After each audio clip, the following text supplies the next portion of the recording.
नमस्कार, मी हेमंत देसाई ऑफिशियल या यूट्यूब चॅनलमध्ये आपलं मनापासून स्वागत. आज शुक्रवार आहे, आठवडा संपत आलेला आहे आणि नवी दिल्लीमध्ये सोनम वांगचुक यांचं उपोषण अजूनही जारी आहे. आज राष्ट्रवादी काँग्रेस शरद पवार पक्षाच्या एक प्रमुख नेत्या सुप्रियाताई सुळे खासदार या वांगचुक यांची भेट घेऊन आलेले आहेत. अतिशय योग्य गोष्ट त्यांनी केलेली आणि सिग्नल दिलेला आहे की आम्ही सोनम यांच्या मागे आमचा पक्ष उभा आहे. राष्ट्रवादी काँग्रेस पक्षाचे खासदार जास्त आहेत शरद पवार गटाचे, आणि अजितदादांचे खासदार म्हणजे एकच खासदार त्यांचा लोकसभेमध्ये निवडून आलेला आहे. विधानसभेमध्ये अजितदादांच्या पक्षाला चांगलं यश मिळालं, शरद पवारांच्या पक्षाला फारसं यश मिळालं नाही. पण राष्ट्रीय राजकारणात आजही शरद पवार यांचा पक्ष हा अजितदादांच्या तुलनेमध्ये अधिक महत्त्वाचा आहे आणि शरद पवारांचा पक्ष लवकरच एनडीएमध्ये जाणार या ज्या बातम्या पेरण्यात येत आहेत त्या निराधार आहेत. आणि आजही मग एक साधारणतः 2 खासदार वगळता बाकीचे खासदार जे आहेत बघा, राष्ट्रवादीमध्ये जर फूट पाडायची असेल, उद्धव ठाकरे यांच्या पक्षाचे खासदार जसे पळवण्यात आले तसे शरद पवार यांच्या पक्षाचे खासदार जर पळवायचे असतील तर ते पळवण्यामध्ये अडचणी आहेत. कारण बहुतेक खासदार जे आहेत ते शरद पवार यांच्या मागे उभे आहेत, ते सुप्रियाताई सुळे यांच्या मागे उभे आहेत. आणि सुप्रियाताई सुळे यांनी परवा जी पत्रकार परिषद घेतली ती अतिशय प्रभावीपणे घेतली, अतिशय निस्संदिग्ध शब्दामध्ये. साधारणतः शरद पवार आणि सुप्रियाताई सुळे या असं स्पष्ट रोखठोक थेट बोलत नाहीत, पण त्या थेट बोलल्या आणि त्यांनी जे काही आपली भूमिका मांडायची होती ती मांडली. आणि आता स्पष्टपणे त्यांनी सांगितलं की मतदारसंघ पुनर्रचना विधेयक जे मांडण्यात येणार आहे त्याबाबत आम्ही चर्चेला तयार आहोत, आणि जर आम्ही म्हणतो त्याप्रमाणे त्यामध्ये बदल झाले तर आमच्या भूमिकेमध्ये बदल होऊ शकतो, आणि ते सुद्धा इंडिया आघाडीच्या सर्व नेत्यांशी चर्चा करून आम्ही एकत्रितपणे ठरवणार आहोत. सुप्रियाताई सुळे यांनी हे स्पष्ट केले. आणि संजय राऊत यांनी सुद्धा म्हटले की आमची जी काही भूमिका असेल ती आम्ही स्वतंत्र भूमिका नसेल, आम्ही एकत्रपणे ठरवू काही असेल. म्हणजे संजय राऊतांनी शिवाय एक अशा प्रकारे एक प्रेशर टाकण्याची भूमिका घेतली की उद्या राष्ट्रवादी शरद पवार यांची भूमिका जर कधी कधी अचानकपणे ते नवीन पटनाईक किंवा ते वाय एस आर काँग्रेसचे रेड्डी जे आहेत असे जे नेते आहेत त्यांच्याप्रमाणे सोयीची भूमिका घेणारे शरद पवार आहेत हे नाकारण्याचं कारण नाही. पण सुप्रियाताई सुळे यांनी स्पष्ट भूमिका घेतली आणि एक प्रकारे त्यांनी असं सुतोवाच केलं की ती भूमिका जी काय असेल ती स्वतंत्र असेल. याचा अर्थ आम्ही एनडीएच्या दिशेने चाललो असं बिलकुल नाही. हेही एक प्रकारे अधोरेखित त्या आणि त्यांच्या अन्य काही नेत्यांच्या माध्यमातून पुढे आलं. आता दुसरीकडे एक नॅरेटिव्ह असं तयार केलं जाते की जयंतराव पाटील यांनी वर्षावरती फडणवीसांची भेट घेतली आणि मग बघा आता जयंतराव पाटील चालले, अर्थखातं त्यांच्यासाठी मोकळं ठेवलं, एक खुर्ची रिकामीच आहे वगैरे वगैरे. जयंतराव पाटील यांनी स्पष्ट केलं एका इंग्रजी चॅनेलला मुलाखत देताना सुद्धा की नगराध्यक्षाचा विषय होता, शिवाय आणखीन काही त्यांच्या मतदारसंघातले विषय होते. आणि मग पत्रकार परिषद घेऊन प्रेस ब्रीफिंग घेऊन त्यांनी स्पष्ट केलं. जयंतराव पाटील यांनी स्पष्ट शब्दात सांगितलं की या कामांसाठी गेलेलो होतो. आणि एकनाथ शिंदेंना ते भेटल्यानंतर सुद्धा आता हे त्यांना अक्षर भेटायला गेलेले आहेत. मग त्यांचं आणि एकनाथ शिंदेच्या पक्षामध्ये काही चाललंय का अशा चर्चांना उधाण आलं. तेही चुकीचं होतं. नगरविकास खातं हे एकनाथ शिंदेकडे आहे, मुख्यमंत्री हे सुप्रीम आहेत, त्यामुळे दोघांना भेटण्याची आवश्यकता होती आणि त्या संदर्भात ते भेटले. त्याच्या पलीकडे काहीही नाहीये. त्यामुळे शरद पवारांचा पक्ष एनडीएत जाणार असं बिलकुल नाहीये. आणि खासदार तर सुप्रियाताईंनी सांगितलं की आमचं खासदार हे एक कुटुंब आहे आणि त्यामुळे ते आम्ही सतत एकमेकांच्या संपर्कात असतो. आणि माझी माहिती अशी आहे की सुप्रियाताई स्वतः आणि अनेकदा शरद पवार सुद्धा खासदारांच्या मतदारसंघातली काही कामं असतील तर त्यासाठी संबंधित मंत्र्यांची भेट घेतात, त्यांना फोन करतात आणि खासदारांशी सतत खुद्द शरद पवार आणि सुप्रिया यांचा चांगला संपर्क असतो. उद्धव ठाकरे यांच्या शिवसेनेमध्ये जे झालं त्याला अन्य अनेक कारण आहेत, पण असा संपर्क ठेवणं देखील नेत्याच्या दृष्टीने महत्वाचं असतं आणि उद्धव ठाकरे यांनी तितका संपर्क ठेवला असता तर अधिक बरं झालं असतं असं माझंही मत आहे. आता हा एक भाग झाला. आता त्याच वेळी बघा, हा जो मी विषय घेतलाय आज तो राष्ट्रवादी अजितदादांचा पक्षाचा घेतलाय मुख्यतः. आणि मी दुसरी गोष्ट सांगतो की शरद पवारांचे आमदार आणि खासदार फुटण्याची शक्यता कमी आहे. कारण काय की त्यांची 2/3 अशी मेजॉरिटी होत नाही. खासदारांचं तर शक्यच नाही, आमदारांच्या बाबत सुद्धा अडचणी आहेत. आणि मुख्य गोष्ट अशी आहे की सगळं लक्ष शरद पवारांचा पक्ष जाणार का असं एक चुकीचं नॅरेटिव्ह पसरवण्यात येत आहे. प्रत्यक्षामध्ये अशी गोष्ट आहे की एकनाथ शिंदे यांचा पक्ष आणि अजितदादांचा पक्ष जे महायुतीमध्ये आहेत त्यांचं अस्तित्व मुळात स्वतंत्र कितपत आहे. त्या पक्षातले 15-20 दोन्ही पक्षातले अनुक्रम 15-20 आमदार हे भारतीय जनता पक्षाचेच एक प्रकार आहेत. भाजपनी एक ऍडजस्टमेंट म्हणून दिलेले उदाहरणार्थ आपण बघू की निलेश राणे हे शिंदे सेनेत पाठवले, ते ऍडजस्टमेंट म्हणून पाठवण्यात आले. अशा आणखीन काही आमदारांची, दोन्ही पक्षातल्या आमदारांची आपल्याला संख्या बघितली. आता सातारचे जे शिंदे सेनेचे जे महेश शिंदे आहेत ते प्रत्यक्षामध्ये ते भाजपच आहेत. काही जणांच्या कुटुंबातल्या दुसरी व्यक्ती भाजपमध्ये आहे, भाजपने त्यांना काही पदं दिले. तर अशा गोष्टी आपल्याला उदाहरणं देऊन सांगता येते, उदाहरणासह सोदाहरण. त्यामुळे जसजशी निवडणूक जवळ येईल लोकसभेची आणि विधानसभेची जशी जवळ येईल तसं हे जे दोन्ही पक्ष आहेत त्या मधले अनेक आमदार आणि खासदार हे उलट भारतीय जनता पक्षामध्ये जाण्याची शक्यता नाकारता येते. आणि राहिला पक्ष आज बोलायचं ते राष्ट्रवादी काँग्रेस अजितदादा यांचा पक्षाबद्दल. त्या पक्षाची अजितदादा गेल्यानंतर अक्षरशः रया गेलेली आहे. जे अजितदादा महानगरपालिका, पंचायती, नगरपरिषदा यांच्या निवडणुकीच्या वेळी अक्षरशः अंगावर घेत होतं भारतीय जनता पक्षावर, भाजपच्या भानगडी बाहेर काढत होते पिंपरी चिंचवडला, पुण्याला. आणि त्यानंतरच त्यांचा आकस्मिक अपघाती मृत्यू झाला. हा मृत्यू संशयास्पद आहे याबद्दल रोहित पवार वारंवार बोललेत, अनेक गोष्टी त्यांनी समोर आणलेल्या आहेत.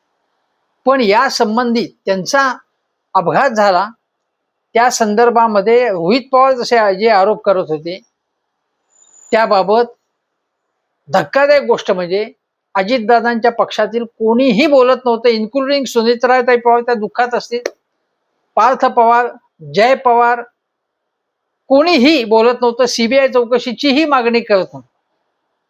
शेवटी खूप रोहित पवार यांनी अनेक पत्रकार परिषदा घेतल्या मुंबईत, दिल्लीमध्ये, कॅम्पेन केला, अनेक नेत्यांना ते भेटले. त्यानंतर घाईघाईने ही मंडळी देवेंद्रजींना भेटली आणि त्यांना सीबीआय चौकशीची मागणी केली. आज बघा, आपल्या पक्षाचा संस्थापक म्हणजे अजितदादा पवार हे त्यांच्या पक्षाचे सर्वेसर्वा संस्थापक, त्यांचाच मृत्यू संशयास्पद पद्धतीने झाल्यानंतर हाच प्रश्न अजेंड्यावर त्यांनी घ्यायला पाहिजे होता की याची चौकशी करा. रोहित पवार हे दुसऱ्या पक्षात आहेत, त्यांचे भले पुतणे असतील, पण हा पक्ष हा त्यांनी विषय महत्वाचा बनवला नाही. सुनील तटकरे, प्रफुल्ल पटेलला अवाक्षरही बोलले नाहीत त्याच्याबद्दल. उलट अजितदादांच्या निधनानंतर सुनेत्राताईंनी लगेच शपथ घ्यावी हा या पटेल तटकरेंचा आग्रह होताच. त्यांना असं वाटलं की आता शरद पवार सगळं पक्ष काबीज करतील आणि म्हणून मग त्यावेळी अक्षरशः अजितदादा पवार आणि शरद पवारांच्या पक्षामध्ये बोलणी सुरू होती. ती अंतिम टप्प्यात आली होती आणि त्या बोलण्याचा निष्कर्ष स्पष्ट सांगायला पाहिजे. मी खात्री करून सांगतोय, खात्री करून घेतलेली माहिती की एनडीएत जाणार होते शरद पवार स्वतः नाही. एनडीएत त्यांनी जायचं, विलिनीकरण म्हणजे काय, एनडीएत जायचं आणि 2029च्या निवडणुकीच्या अगोदर अजितदादांसह म्हणजे जो मर्ज होणारा राष्ट्रवादी पक्ष जो आहे त्यांनी बाहेर पडायचं एनडीए मधनं आणि मग स्वतंत्रपणे विरोधात निवडणूक लढवायची भाजपची, अशी त्यांचा साधारणतः फॉर्म्युला ठरलेला होता. कारण शरद पवार आणि त्यांचे सहकारी, शरद पवार तर विशेषतः ते एनडीएत जाणार नव्हते, ते थेटपणे एनडीएत जाण्याचा त्यांचा अजितदादांना असं वाटत होतं की आपण एक प्रकारे एकाकी पडलो आपल्या पक्षातही, आणि भारतीय जनता पक्ष आपला पक्ष खातंय, आपल्या पक्षाची वाट लावण्याचा प्रयत्न चाललेला आहे. आणि शिवाय प्रफुल्ल पटेल, तटकरे किंवा बाकीची जी मंडळी आहे ती भाजपचंच काम करतायत. मग ते अनिल पाटील असतील किंवा दिलीप वळसे पाटील असतील किंवा छगन भुजबळ असतील, तटकरे पटेल असतील किंवा हसन मुश्रीफ असतील, काहींच्याच मागे चौकशा होत्या त्यामुळे घाबरलेले, आणि काही जण पूर्णपणे भाजपच्या प्रभावाखाली आले. त्यामुळे हे अजितदादा पवार म्हणाले होते, मला नक्की माहिती आहे की त्यांच्या पक्षातल्या एका व्यक्तीजवळ ते म्हणाले होते, त्यांनी मला लगेच सांगितलं होतं अजितदादा हयात असताना शेवटच्या दिवसांमध्ये की मी पक्षामध्ये एकटा पडलेलो. तेव्हा सुनेत्राताई पक्षात नव्हत्या, म्हणजे सक्रिय नव्हत्याच त्या राजकारणात. आणि बघा हे सगळं असताना देखील अजितदादांच्या निधनानंतर लगेच सुनेत्राताईंनी शपथ घ्यावी असा केवळ पटेल आणि तटकरेंचा नाही, पार्थ पवारचाही आग्रह होता.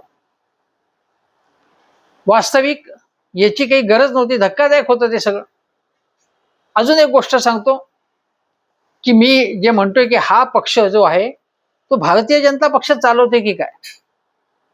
भाजपचाच जो एक कार्यक्रम होता त्याच्यामध्ये दत्ता भरणे हे कृषी मंत्री राष्ट्रवादी अजितदादा पक्षाचे, ते जाऊन तिथे देवेंद्र फडणवीसांची आरती ओवाळतात, ते भाजपच्या कार्यक्रमात गेले आणि काय म्हणाले की देवाभाऊ दिल्लीत पंतप्रधान व्हावेत असं ते म्हणाले. ज्यावेळी आणि दुसरीकडे संजय राऊत देखील असंच म्हणाले की संजय राऊतांची स्ट्रॅटेजी अशी होती की फडणवीस तिकडे पंतप्रधान होऊ शकतात आणि आमच्या शुभेच्छा आहेत. ते गेले तर भाजपचाच कोणीतरी बावनकुळेंसारखा हा मुख्यमंत्री होईल. संजय राऊतांना हे ठासून सांगायचंय की एकनाथ शिंदे मुख्यमंत्री होणार नाहीत, कधीही होणार नाहीत, हे त्यांना सांगायचंय. म्हणून देवेंद्र फडणवीस तिकडे जातील, बावनकुळे होतील असं राऊत सांगतात. ते भाजपची किंवा फडणवीसांची तळी उचलतात, राऊत अजिबात नाही. त्यांची स्ट्रॅटेजी वेगळी आहे, त्यांचं राजकारण वेगळं आहे.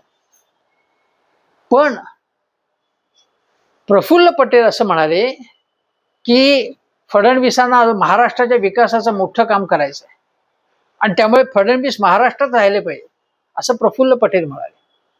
बघा म्हणजे प्रफुल्ल पटेल यांनी फडणवीसांची काय म्हणतात अगदी भजनच गायचं बाकी ठेवले. आता हा सगळा विषय निघण्याचं कारण असं की प्रफुल्ल पटेल आणि सुनील तटकरे परस्पर देवेंद्र फडणवीसांना भेटले आणि त्यामुळे सुनेत्रा पवार त्यांना याची काहीच कल्पना नसल्यामुळे संतापल्या अशा बातम्या आल्या. त्याच्या अगोदर एक बातमी अशी आली की सुनेत्रा त्यांची निवड पक्षात राष्ट्रीय पक्ष अध्यक्ष म्हणून जी झाली ती प्रोसेस नीट पाळली गेली नाही असं अशी एक नोटीस, कायदेशीर नोटीस ही एका झारखंडच्या त्यांच्या प्रदेशाध्यक्षांनी पाठवली. आता याच्यामागे प्रफुल्ल पटेल असण्याचीच दाट शक्यता आहे. आणि मग त्यांनी अशी नोटीस पाठवल्यानंतर चर्चा सुरू झाली. मग सुनेत्रा पवार त्याच्या अगोदर सुनेत्रा पवारने जे निवडणूक आयोगाला जो पत्रव्यवहार केला होता त्यामध्ये प्रफुल्ल पटेल आणि सुनील तटकरे यांची पदं लिहिली नव्हती, त्यांना डावलण्याचा प्रयत्न चालला आहे, निर्णय प्रक्रियेत त्यांना सामावून घेतलं जात नाही, अशा तक्रारी सुरू झाल्या. मग आरडाओरड बरीच झाली, पक्षांतर्गत बरीच बेदिली माजल्यानंतर प्रफुल्ल पटेल यांना शांत करण्यासाठी त्यांचे जे उमेदवार होते जैन नावाचे त्यांना उमेदवारी देण्यात आली आणि शांत करण्यात आलं. पण प्रफुल्ल पटेल शांत झालेले नाही. प्रफुल्ल पटेल हे दिल्लीमध्ये असतात आणि दिल्लीमध्ये मोदी आणि शहांना या ना त्या निमित्ताने ते भेटत असतात आणि अनेक वर्षांचा प्रदीर्घ अनुभव असल्यामुळे ते सुनेत्रा पवार आणि पार्थ पवार यांना मोजतच नाहीयेत.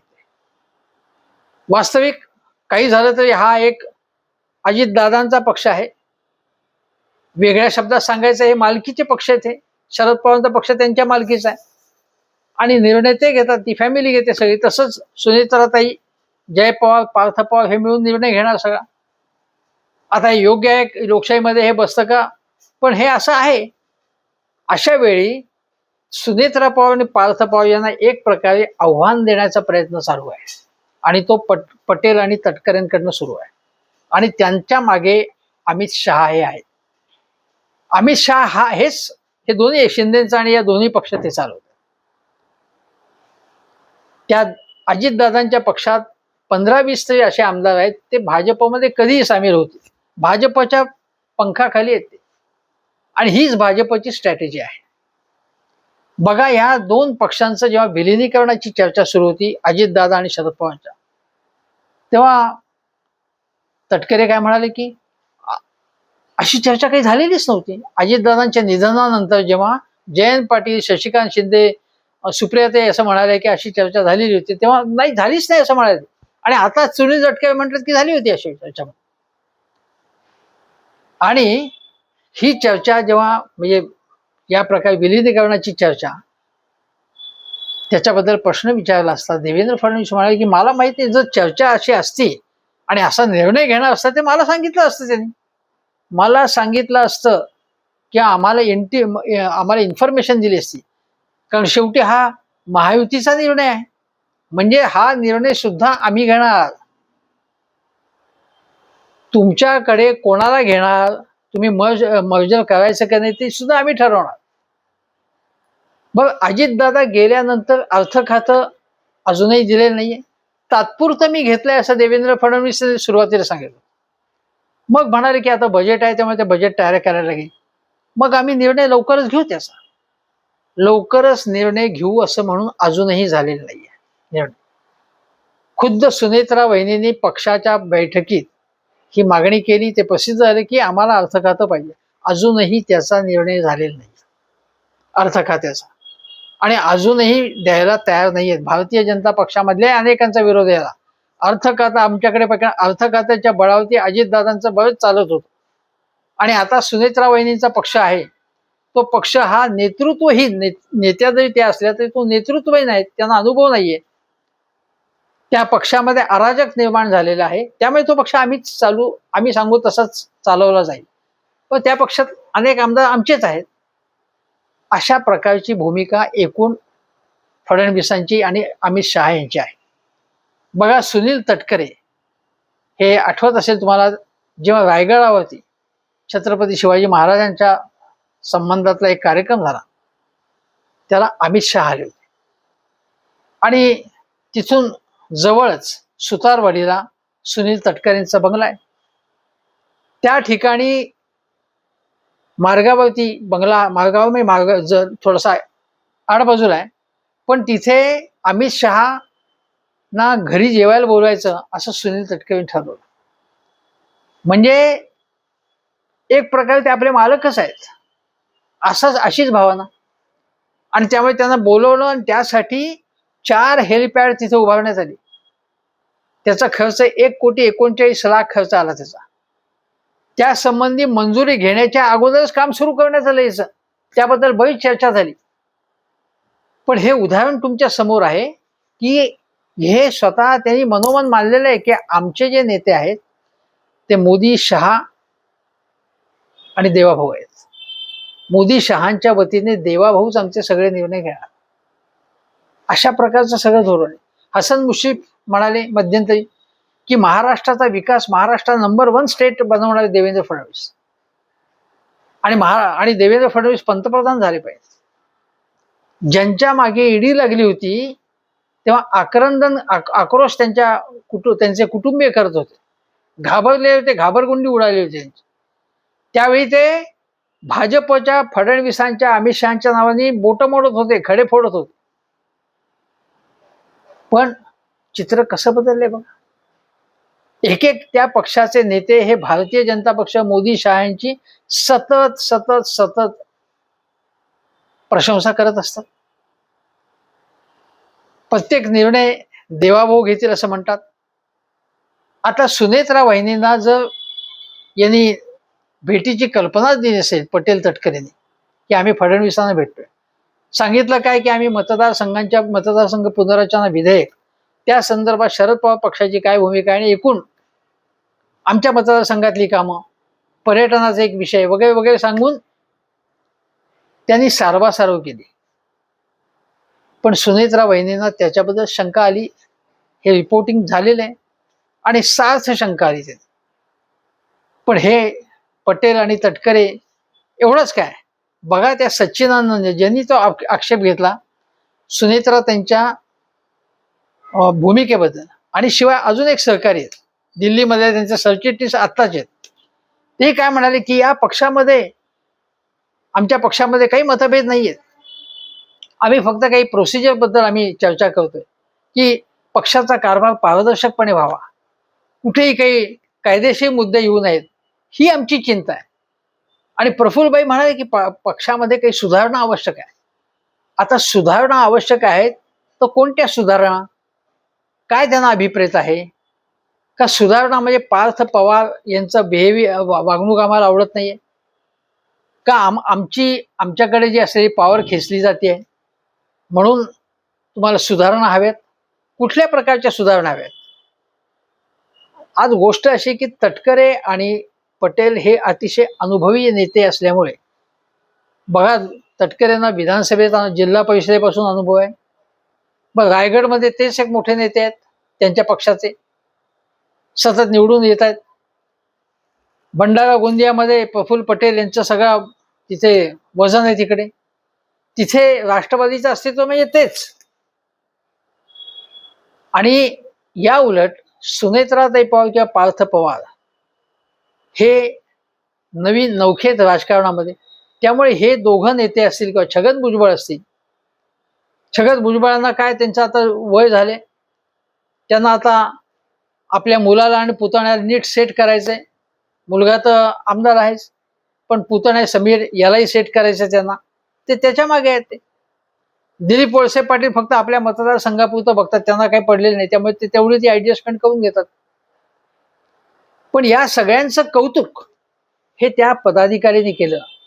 याचा अर्थ हे सगळे जे लोक आहेत हे सुनेत्रा वहिनी किंवा पार्थ या फॅमिलीच्या बाजूनी तसे उभे राहणार नाहीत. ते आपला स्वार्थ बघणार, संधी साधवीपणा करणार आणि पटेल आणि तटकरेंच्या बाजूनीच, म्हणजे भाजपच्या बाजूने उभे राहणार. सुनेत्रा वहिनींना किंवा पार्थ पवारला हा पक्ष जर जिवंत चैतन्यशील ठेवायचं असेल तर त्यांचं स्वतंत्र अस्तित्व त्यांनी ठेवायला लागेल. त्यासाठी काही प्रश्नांवरती भूमिका घ्यायला लागेल, बोलावं लागेल, पार्थ पवारला बोलायला लागेल. आता पार्थ पवार यांचे एक काय म्हणतात ज्याला, एक भक्त त्यांच्या पक्षातला किंवा ज्यांचा जय जयकार करणारा एक छोटा नेता, त्यांनी आज पत्र दिलं सुनेत्रा वहिनीला की पार्थ पवार यांना केंद्रीय मंत्रिमंडळात घेतलं पाहिजे. आता ते तुम्ही कशाला सांगायला पाहिजे? जर त्यांना पार्थला तिकडे न्यायचं असेल, अपॉइंट त्यांनी करावं असं वाटत असेल, तर सुनेत्रा वहिनी आणि पार्थ पवार समर्थ आहे ना. पण यांच्याकडनं ते पत्र कदाचित लिहून घेतलं आणि मग ते मीडियापर्यंत गेलं. हे गृहस्थ म्हणाले की मला माहित नाही मीडियापर्यंत ते कसं गेलं म्हणून. पण पार्थ पवारला डायरेक्ट केंद्रीय मंत्रिमंडळ, राजकारणाचा, यशस्वी राजकारणाचा फारसा अनुभव नाही, राजकारणात आहेत पण त्यांची काहीही छाप अजूनपर्यंत पडली नाही, हे स्पष्ट सांगायला हवं. एकदम केंद्रीय मंत्रिमंडळात आहे ना, आता राज्यसभेवरती गेले एकदम. मग बाकीच्या पक्षातल्या लोकांनी काय करायचं? हा चुकीचा मेसेज जातो या प्रकारे. बरं, बाकी आजपर्यंत पार्थचं कोणी कौतुक केलंय काय की बाबा याच्यात फार स्पार्क दिसतोय? मला आठवते की फडणवीस म्हणाले की आदित्य ठाकरे हा हुशार आहे, मी त्याला ग्रूम करेन जेव्हा त्यांचं चांगलं होतं तेव्हा. किंवा दुसऱ्या काही नेत्यांबद्दल, तरुण नेत्यांबद्दल काही उद्गार काढतो ना आपण, हा चांगला आहे. शरद पवार म्हणायचे आर पाटील हा चांगला आहे. शरद पवार तरुण असताना यशवंतराव चव्हाणांनी त्यांना निवडलं. पण पार्थ पवार यांचं कोणी अजून तरी काही कौतुक केल्याचं अजून काही दिसत नाही. पार्थ पवार यांना जर नेतृत्व सिद्ध करायचं असेल तर त्यांना स्वतःची स्वतंत्र ओळख निर्माण करावी लागेल. सुनेत्रा वहिनींना सुद्धा आता बोलावं लागेल, सक्रिय पद्धतीने दौरे करायला लागतील, तर त्यांचं पक्षाचं स्वतंत्र अस्तित्व निर्माण होईल. तोपर्यंत भारतीय जनता पक्षाची एक टीम म्हणूनच आणि फडणवीसांचीच संपूर्ण त्यांच्यावरती इन्फ्लुएन्स आहे असं मानलंच आहे. बघा आत्तापर्यंत अगदी अजितदादा असताना सुद्धा धनंजय मुंडे आणि कोकाटे यांना राजीनामा द्यावा लागला. त्याच्यानंतरच्या काळात आता नरहरी झिरवळ यांचं जे प्रकरण झालं, झिरवळ यांचा काही व्हिडिओ, अश्लील व्हिडिओ एक व्हायरल झाला, त्यावेळी हे सगळे हवालदिल झाले की आता आणखीन एक आपल्या पक्षाची आणखीन बदनामी होते. शेवटी फडणवीसांनी सांभाळून घेतलं आणि फडणवीसांनी सांगितलं की आम्ही चौकशी करतो वगैरे, आणि मग जर त्यात तथ्य असेल तर कारवाई करू. तसं काही झालं नाही आणि त्यांनी सांभाळून घेतलं. पण फडणवीसांनी हा निर्णय घेतला शेवटी. पण तोपर्यंत ही मंडळी सगळी हवालदिल झाली होती. दुसरी गोष्ट अशी की विधान परिषदेच्या निवडणुकीच्या वेळी सुद्धा काही निर्णयांच्या बाबत चर्चा करायला फडणवीसांकडे जावं लागलं. नंतर बघा आता की रुपालीताई चाकणकर या महिला आयोगाच्या अध्यक्ष होत्या. खरातच्या प्रकरणात त्यांना जावं लागलं. त्यानंतर त्या ठिकाणी अजून कोणाची निवड झालेली नाही. आग्रह धरायला पाहिजे होता ना यांनी, पण फडणवीसांनी तो निर्णय घेतलेला नाही. फडणवीसांनी अर्थ खातं सुद्धा यांना दिलेलं नाही. एक एक गोष्ट सांगतो की कशा पद्धतीने फडणवीसांचाच या पक्षावरती कशा प्रकारचा इन्फ्लुएन्स आहे. आता तुम्हाला सांगतो की 2 वर्षापूर्वी ज्यावेळी विधानसभेमध्ये विजय मिळाला, लोकसभेमध्ये पराभव झाला होता महायुतीचा, एक प्रकारे 31 जागा या महाविकासला मिळाल्या होत्या, 30-31 जागा, आणि महायुतीला उर्वरित जागा मिळाल्या होत्या. त्यानंतर विधानसभेमध्ये मात्र एकदम चमत्कार झाला.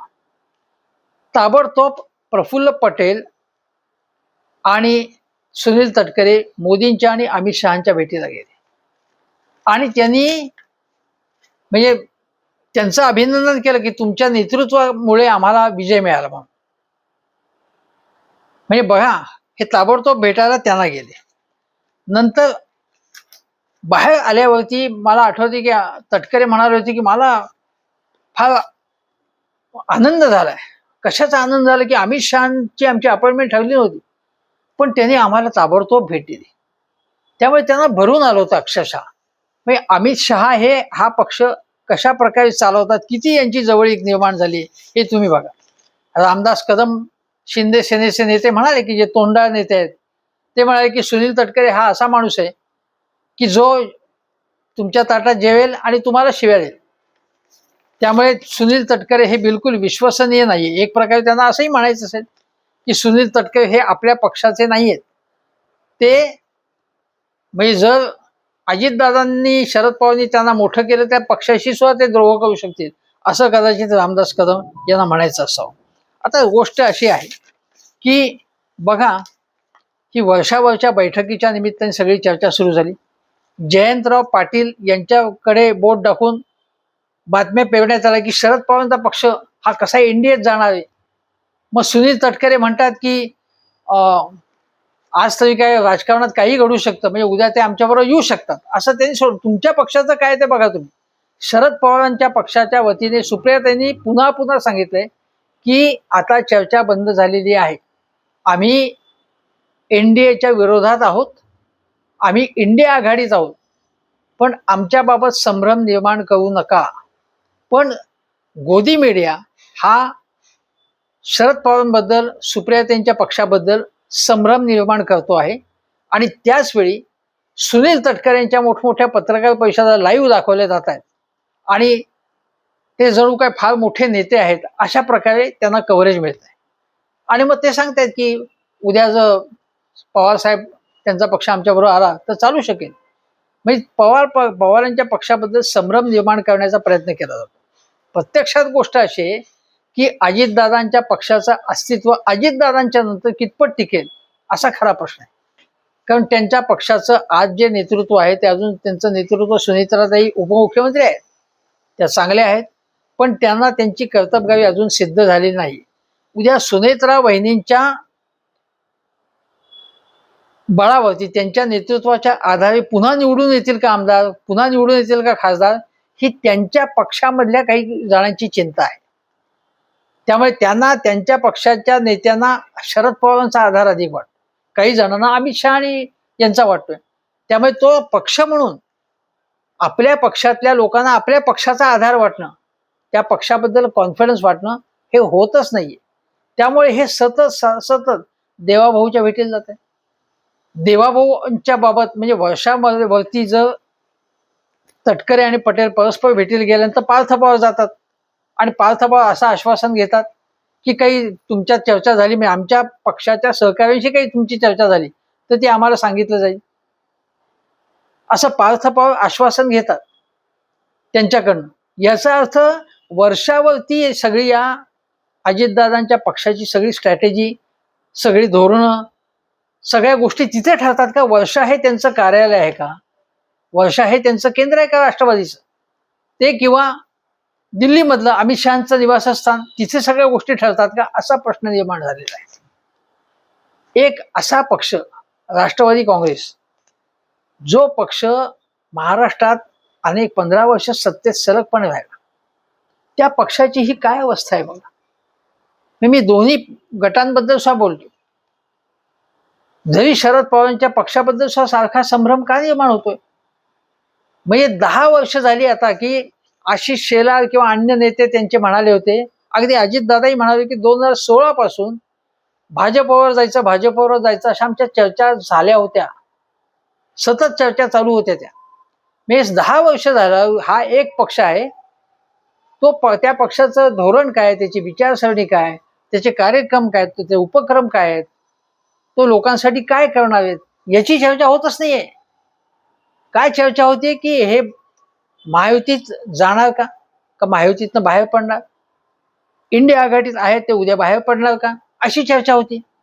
काय म्हणजे शरद पवारांना सुद्धा हा पक्ष आपण कशासाठी स्थापन केला, हा पक्ष आपण स्थापन केला ज्या हेतूसाठी, तो साध्य झाला का, असा प्रश्न त्यांनी स्वतःला विचारला तर त्याचं समाधान उत्तर त्यांना मिळणार नाही. याचं कारण हा सगळा गोंधळ आहे तो पक्षाच्या रचनेमध्ये आहे. वेगवेगळ्या भागातले वेगवेगळे नेते एकत्र करून हा पक्ष स्थापन झाले. एका विचारसरणीच्या आधारे शिवशाहू फुले आंबेडकर वगैरे म्हणत असले तरी प्रत्यक्षात वैचारिक पायावरती आयडिओलॉजीच्या पद्धतीने हा पक्ष चाललेला नाही. तो प्रॅक्टिकल आयडिओलॉजीची गोष्ट करायची आणि व्यवहारामध्ये राजकारण करायचं, अशा पद्धतीने हा पक्ष चालतो. पक्षाची शिबिरं, वैचारिक शिबिरं, चर्चा, संवाद अजून झाले तरी त्यामधनं पक्ष एक आयडिओलॉजीवरती आधारित किती भाकऱ्या तुम्ही फिरवल्या तरी तशा पद्धतीने पक्षाची रचनाच झाली. त्यामुळे त्या जिल्ह्यात ते बडे नेते घ्यायचे आणि विनोद तावडे म्हणाले होते की हे बटाट्याचं पोत आहे, वेगवेगळ्या जिल्ह्यातले वेगवेगळे बटाटे एकत्र करून एका पोत्यात भरले. हा एक पक्ष कार्यकर्त्यांच्या आणि विचारसरणीच्या आधारे तयारच झालेला नाही. त्यामुळे या पक्षाची ही अवस्था आज झालेली आहे. आज शरद पवारांचा पक्ष भाजपत जाणार का अशी चर्चा सुरू आहे. तटकरे सुनेत्रा वहिनींचा पक्ष म्हणजे दादांचा पक्ष हा तर महायुतीत आहेच, पण त्या पक्षातल्या अनेक जण उद्या भाजपत 2029च्या आसपास विलीन होतील का? हा पक्ष भाजपच्याच तालावर चाललाय का, फडणवीस आणि शहांच्या आणि मोदींच्या तालावर चाललाय का, असा प्रश्न निर्माण होतो. त्याचं स्वतंत्र अस्तित्वच नाही अजितदादांच्या पक्षाची, अशी अवस्था आहे.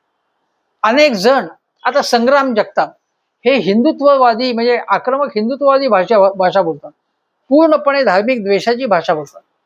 कसलं शिवशाहू फुले आंबेडकर, काय केलं त्यांनी? अजितदादा किमान विशाळगडावरती गेले किंवा ज्या वेळी मुस्लिमांच्या बद्दल म्हणजे नितेश राणे जे बोलत होते त्याचा निषेध केला त्यांनी, व्यासपीठावरनं केला, फडणवीसांना सांगितलं. ते संजय गायकवाड जे अशा प्रकारची भाषा बोलत होते तिथे महायुतीच्या एका सभेत कार्यक्रमात बोलताना अजितदादांनी चमकावलं की हे चालणार नाही म्हणून.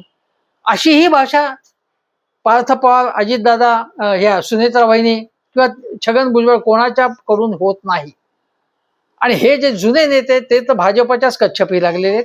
माझ्या मते तर अख्खा पक्षच भाजपनी ताब्यात घेतलेला आहे आणि त्यामुळे त्याचा रिमोट आज भाजपच्या आणि देवाभाऊच्या हातात आहे.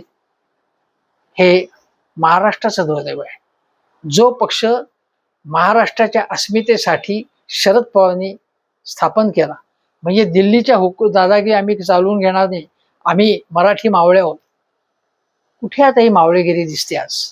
आज हा पक्ष, मी विशेषतः त्याचा जो मोठा हिस्सा आहे महाराष्ट्रातला, अजितदादांचा पक्ष, ज्याचे जास्त आमदार आहेत, 40 पेक्षा जास्त आमदार आहेत, तो पक्ष हा अजितदादांच्या नंतर दुर्दैवाने भाजपच्या तालावरती चाललेला आहे.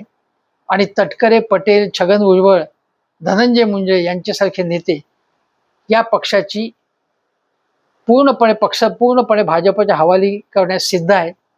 आणि बाकीचे नेते तरी काय आहेत असा प्रश्न निर्माण होतो. ही स्थिती आहे. आणि म्हणून या पक्षाच्या, राष्ट्रवादी अजितदादा पक्षाची सूत्र, त्याचा रिमोट, त्या घड्याळाची चावी ही देवाभाऊकडे आहे असं मी म्हणतोय. तुम्हाला हे पटते का बघा. हेमंत देसाई ऑफिशियल हा माझा यूट्यूब चॅनल जरूर बघा, सबस्क्राईब करा आणि शेअर करा.